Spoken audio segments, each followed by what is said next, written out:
देवियों और सज्जनों, जगदीश सोशल मीडिया नेटवर्क में आप सभी का दिल से स्वागत। प्रतिदिन के अनुसार प्रस्तुत करते हैं स्वामी वासुदेवानंद जी सरस्वती इनके अमृतमय वाणी द्वारा विष्णु सहस्त्र नाम प्रवचन। प्रथम नमन आपको। जय गुरुदेव।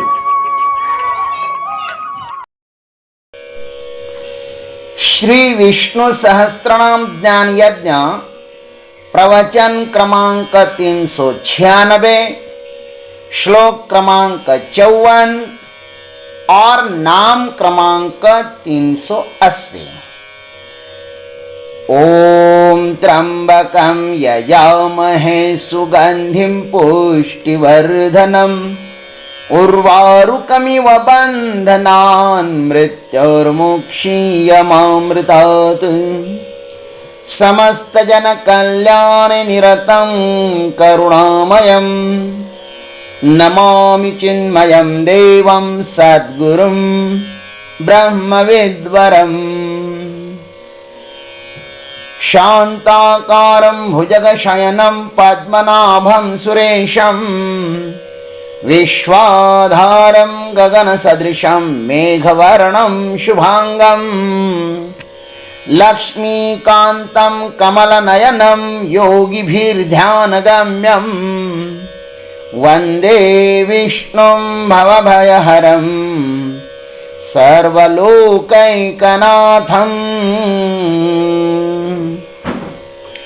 उद्भवः क्षोभणो देवः श्रीगर्भः परमेश्वरः करणं कारणं कर्ता विकर्ता गहनो गुहः। ओम कर्त्रे नमः। ओम तत्सत्। इस जगत का करण और कारण वही परमेश्वर परमात्मा है, ऐसा भीष्माचार्य जी महाराज युधिष्ठिर जी को कह रहे हैं।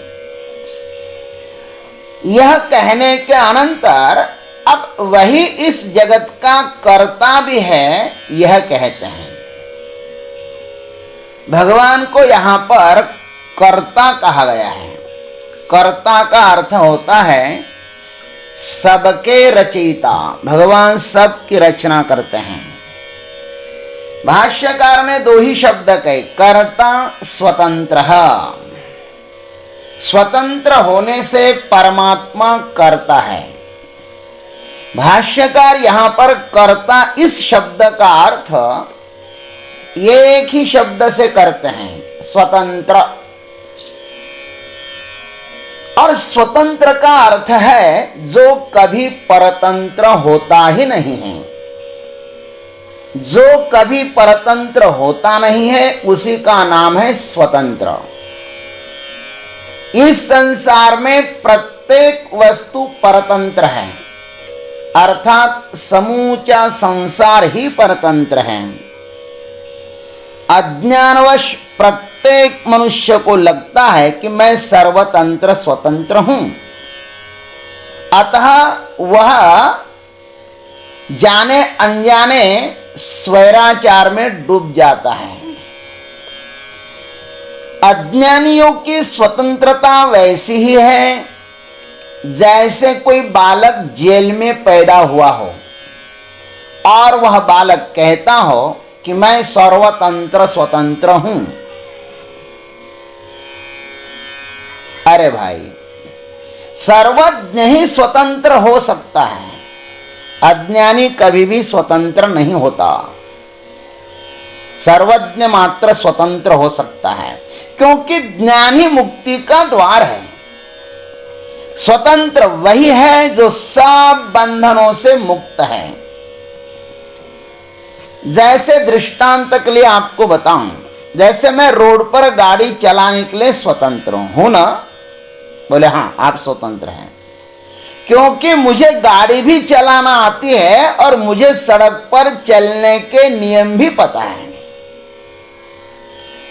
केवल गाड़ी चलाने से काम नहीं चलेगा, उसे गाड़ी के भी नियम और रोड के भी नियम पता होने चाहिए, नहीं तो स्वैराचार विनाश की तरफ ले जाता है। सड़क पर जितनी भी दुर्घटनाएं होती है ना, उसका एकमात्र कारण है, और वह क्या है? केवल और केवल स्वैराचार। स्वैराचार ही विनाश को आमंत्रण देता है। अथवा पानी में वही डूबता है जो पानी के नियमों को नहीं जानता। जो पानी के नियमों को जानता है ना, पानी उसको तारता है, तैरने में सहयोग देता है। पानी में अक्सर भारी चीज भी हल्की हो जाती है, ये नियम है। और जो पानी के नियमों को नहीं जानता है, वो पानी में डूब जाता है। पानी सबके लिए समान न्याय करता है।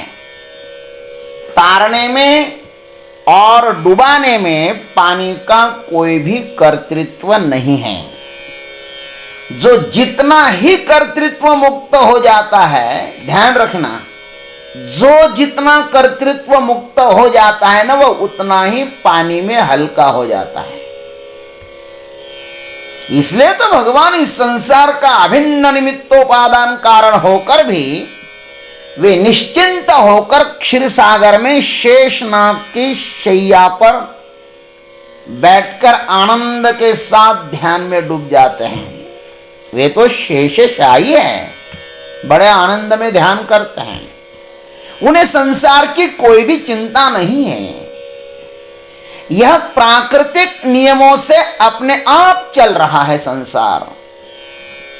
इस संसार की रक्षा उसके नियम ही करते हैं, और जो भी नियमों का अतिक्रमण करेगा उसे प्रकृति दंड देगी ही। नियमों के पास कोई दया माया नहीं है।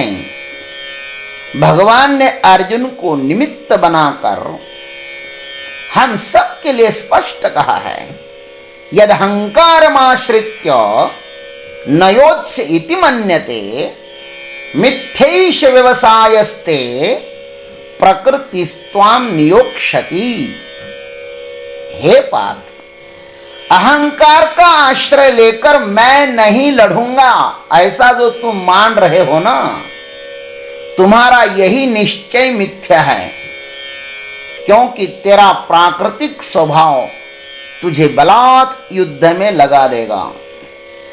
प्रकृति के साथ लड़ना नहीं है, उसके नियमों से परिचित होना है। नियमों से लड़ना नहीं है, अपितु उनके नियमों से अपने को परिचित होना है। क्या पानी के साथ लड़ने से पानी हमें क्षमा कर देगा? पानी के साथ लड़ने से क्या पानी हमें क्षमा कर देगा? क्या बिजली के साथ लड़ने से बिजली हमें क्षमा कर देगी? नहीं। इस संसार में लड़ना किसी के भी साथ नहीं है, सिर्फ और सिर्फ जानना ही है। जानो और मुक्त हो जाओ, यही मुक्ति का सूत्र है। भगवान सर्वज्ञ है, इसलिए सबसे मुक्त है, और सबसे मुक्त है परमात्मा। ध्यान रखना, सबसे मुक्त है ना, इसलिए सर्वतंत्र स्वतंत्र भी है। ईश्वर इस संसार का कर्ता इसलिए है कि वह इसका अभिन्न निमित्तोपादान कारण है, और हम कर्ता इसलिए है कि उसके संसार को हम अपना संसार समझते हैं। अरे भाई, दूसरों की वस्तु को अपनी समझने में कितना औचित्य है। दूसरे की वस्तु को अपनी वस्तु समझने में कितना औचित्य है। यह जीवन, ध्यान रखना, ये जो जीवन है, यह हमारा जो जीवत्व भी अपना नहीं है, तो फिर इस शरीर का क्या कहना। ये शरीर भी अपना नहीं है, तो फिर जर जोरू जमीन आदि को हम अपनी कैसे कह सकते हैं? जर माने धन, जोरू माने पत्नी और जमीन माने जमीन। ये हमारी है क्या? हो नहीं सकती। अतः भ्रम से, अज्ञान से हमने जिसको अपना समझकर रखा है ना, जिसको हमने अपना समझकर रखा है, उसको परमात्मा के श्री चरणों पर समर्पित कर सर्वतंत्र स्वतंत्रता का अनुभव करना चाहिए। और यदि कर्ता होना ही है ना, तो सात्विक कर्ता होना चाहिए। गीता जी में सात्विक कर्ता की बात आई है। मुक्त संगो न हमवादी धृत्युत्साह समन्वितः सिद्ध सिद्धोर निर्विकार कर्ता सात्विक उच्यते। कैसा कर्ता होना चाहिए? ऐसा कर्ता हो जाओ जो कर्ता संग रहित है, मुक्त संग है, अहंकार के वचन न बोलने वाला है, अनहंवादी है, धैर्य और उत्साह युक्त है तथा कार्य की सिद्धि और असिद्धि में निर्विकार है, वह सात्विक कर्ता कहा जाता है। उसे क्या कहते हैं? सात्विक कर्ता। यह सात्विक कर्तृत्व ही साधकों को धीरे धीरे आत्मज्ञान की तरफ ले जाता है। यहां पर इस संसार में हमारा कर्तृत्व कुछ भी नहीं है, अतः कर्ता होने का कोई प्रश्न ही नहीं। न गर्भ में आने में हमारा कर्तृत्व है और न जन्म लेने में हमारा कर्तृत्व है। हर क्षण हम दूसरों की सत्ता से जी रहे भाई। श्वास लेने में भी हमारा स्वातंत्र्य नहीं है, हम स्वचालित यंत्र के सदृश जी रहे हैं। प्रारब्ध रूपी सेल माने ऊर्जा जब समाप्त हो जाएगी ना, तब यह अपने आप ही रुक जाएगा। ये भगवान का बनाया हुआ सिस्टम जो है ना, वो अपने आप रुक जाएगा। अतः यह श्वास रुकने से पहले ही यह कचरा जिसका है, उस कर्ता के श्री चरणों पर समर्पित कर सर्वतंत्र स्वतंत्रता का अनुभव करना चाहिए। दूसरों का बोझ सिर पर ढोने से कुछ मतलब नहीं है। आजीवन परतंत्रता में जीना यह किसने सिखाया है तुम्हें? स्त्री आजीवन पति का बोझ, परिवार का बोझ ढोती रहती है, अतः परतंत्र होती है। गोस्वामी जी ने ठीक लिखा, कही विधि नारी सृजी जग माही परतंत्र सपने सुख नाहि। हमें किस लिए परतंत्रता स्वीकार करनी है? क्यों?